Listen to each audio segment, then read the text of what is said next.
여러분 안녕하십니까, 진성호입니다. 문재인 청와대가 이제 조금씩 레임덕의 기운이 감지되고 있습니다. 방금 전 SBS가 김조원 민정수석이 오늘 청와대에 출근하지 않고 청와대 고위직들이 참여하는 단톡방에서도 나가버렸다고 보도했습니다. 자, 오늘 오후 문재인 대통령은 청와대에서 수석 보좌관 회의를 주재했습니다. 그런데 문재인 대통령이 참석하는 이 회의에 김조원 민정수석은 참석하지 않았습니다.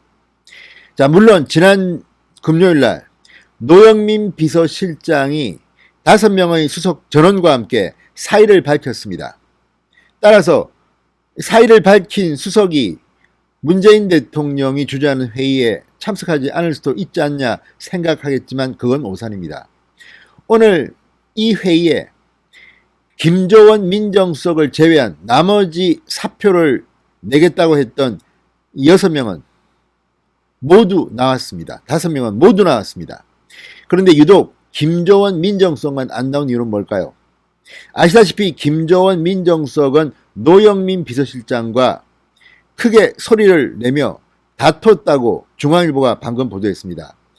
지금 이 사표를 내는 과정에서도 노영민 비서실장과 김조원 민정수석의 갈등이 하나의 원인이 될 수 있었다, 이런 이야기인데, 아무튼 지금 청와대 참모의 난이 일어난 것입니까? 과거 조선시대 형제의 난은 들어봤어도 청와대 참모의 난은 또 못 들어봤습니다.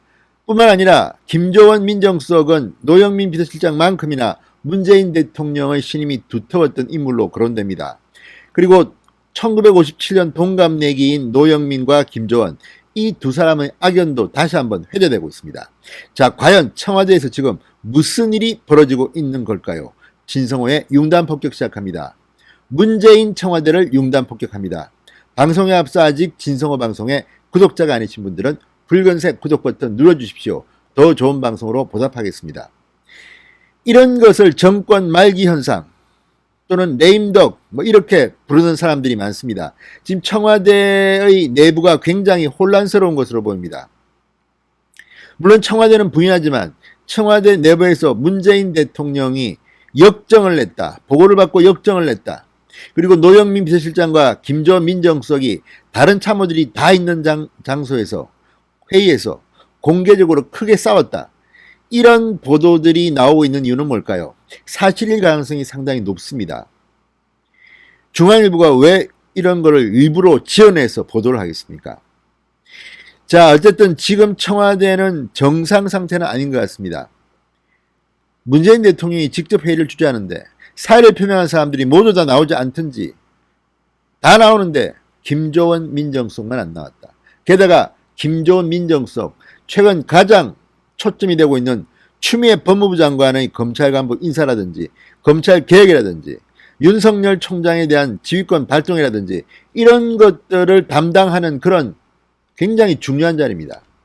그런 김조원 민정수석이 공개적으로 항명을 한 것인지, 아무튼 SBS에 따르면 출석도 하지 않았다고 하고, 언론들은 지금 문재인 대통령이 주재한 수석 보좌관 회의에 불참했다고 합니다. 고위직들, 청와대의 고위직들이 참여하는 단톡방에서도 탈퇴해버렸다고 합니다. 자, 강남의 집 2채 재산가인 것은 확실합니다. 그리고 잠실에 있는 집을 내놨는데 시세보다 2억 내지 4억 높게 내놨다가 망신을 당하고 또 그 매물을 거둬들였다는 김조원 수석. 이미 김조원 민정수석은 청와대에서 더 이상 일 못 해먹겠다, 차라리 똘똘한 내 집 지키겠다고 작심을 한 것인지 모르겠습니다. 자, 오늘 어쨌든 굉장히 특이한 풍경이었습니다. 문재인 대통령이 주재하는 수석보좌관 회의인데, 오늘 오후 2시에 열렸던 회의인데 아무리 화나도 안 나올 수가 있느냐, 이런 언론 보도가 이어지고 있습니다. 자, 오늘 오후 1시 51분쯤 앞서 사의를 밝힌 강기정 정무수석, 김외숙 인사수석, 윤두한 국민소통수석, 김거성 시민사회수석이 줄줄이 참석합니다. 그리고 57분쯤 노영민 비서실장이 회의장의 모습을 드러냅니다. 그러나 끝내 김조원 민정수석은 나타나지 않았습니다.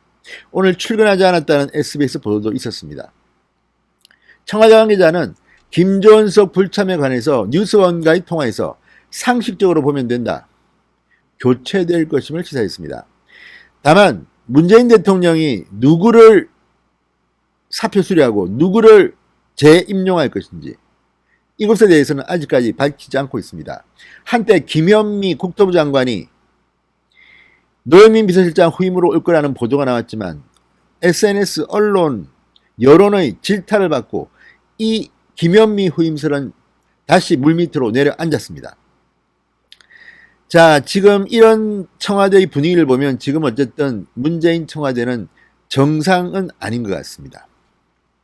아무리 사의를 표명했더라도 일단 국정은 중단돼서는 안 되고 본인의 사표가 수리되고 후임자가 정해지고 인수인계를 때까지는 일을 해야 됩니다. 그런데 김조원 민정수석은 항명을 한 것 같습니다. 안 나가. 문재인 대통령과 상당히 가까웠다고 합니다. 부부 동반 만남도 있었다고 언론들은 보도할 만큼 김조원에 대한 문재인의 신임은 두터웠다. 문재인 대통령이 민주당 대표로 있던 2015년 이 당무감사원장에 임명됩니다. 김조원 수석. 자, 그런데 김조원 수석은 당시 당무감사원장을 하면서 시집 강매 논란으로 당시 여론의 질타를 받던 노영민 의원에 대해서 중징계 결정을 내립니다. 그리고 노영민 의원은 결국 총선 불출마 선언을 합니다. 사실상 공천을 받지 못하게 된 겁니다. 이런 악연이 있는 두 사람이 지금 청와대에서 만나서 한 명은 비서실장, 한 명은 민정수석으로 근무하고 있습니다. 그렇지만 두 사람은 이 상하관계는 아니었던 것으로 보입니다. 언론의 보도를 보면 두 사람은 강하게 충돌할 때가 종종 있었던 것으로 보입니다.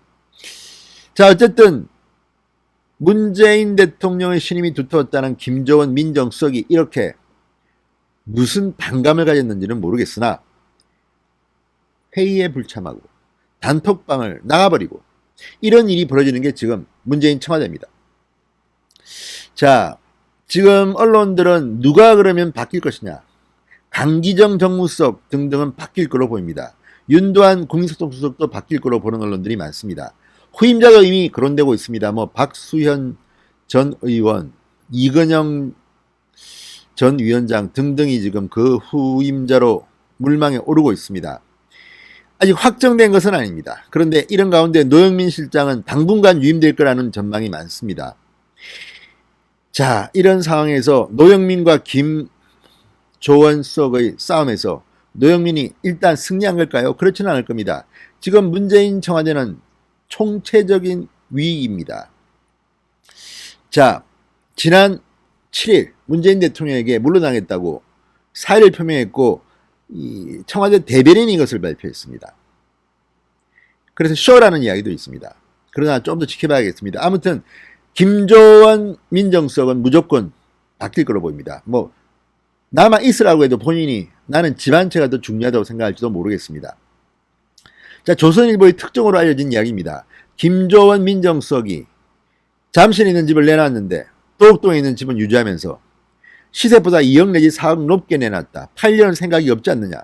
그 보도가 있었는지 다시 이 매물을 거둬들였다고 합니다. 이미 이때 그는 청와대 민정수석을 그만두려고 생각했는지도 모르겠습니다. 청와대 내 파워게임에서 밀렸는지도 모르겠습니다. 그렇지만 청와대 내 파워게임 밀리고 말고가 있습니까? 청와대 참모 전체는 지금 국민들로부터 불신임 당하고 있다고 스스로 위기감을 가졌으니까 이렇게 모두 전원 사의를 표명한 게 아닙니까?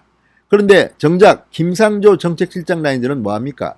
거기서 부동산 정책을 만들었는데 엉뚱한 데서 지금 사표 소동을 벌이고 있습니다. 이게 지금 문재인 청와대의 정체입니다. 자, 이걸 보면 이제 레임덕은 왔다. 그리고 문재인 대통령의 지지율이 폭락하는 추세를 보면 생각보다 빨리 문재인 대통령이 아웃될 것이라는 그런 생각이 듭니다.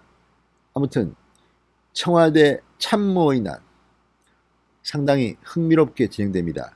무엇보다 김조원 민정수석이 모든 걸 지켜봤습니다. 검찰개혁이 얼마나 허위였는지 지금 여론조사가 그것을 반증하고 있습니다. 5대3 정도로 검찰 길들이라는 비판적 의견이 많습니다. 자, 여기에 대해서 김조원 민정수석이 나와서 입을 열면 그동안 청와대에서 검찰과 관련해서 무슨 일이 벌어졌는지를 폭로하면 상당히 재밌을 것 같기도 합니다. 진성호의 융단 폭격이었습니다. 여러분 감사합니다.